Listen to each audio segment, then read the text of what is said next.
இன்றைய தியானம் இயேசுவின் பாதம் அமர்வோம்.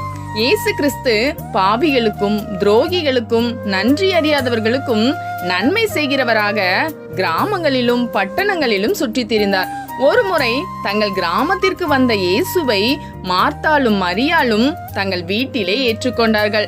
மார்த்தாலோ பற்பல வேலைகளை செய்து சோர்ந்து போனாள். மரியாளோ வாய்ப்பை சரியாக பயன்படுத்தி இயேசுவின் பாதத்தருகே உட்கார்ந்து அவருடைய வசனங்களை கேட்டுக்கொண்டிருந்து மன மகிழ்ச்சியை பெற்றுக்கொண்டாள்.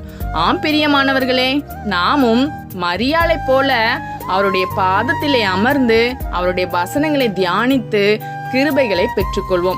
நல்ல பங்காகிய இயேசுவையும் அவருடைய வசனங்களையும் பற்றிக்கொள்வோம். மன மகிழ்ச்சியையும் மன ரம்மியத்தையும் பெற்றுக்கொள்வோம்.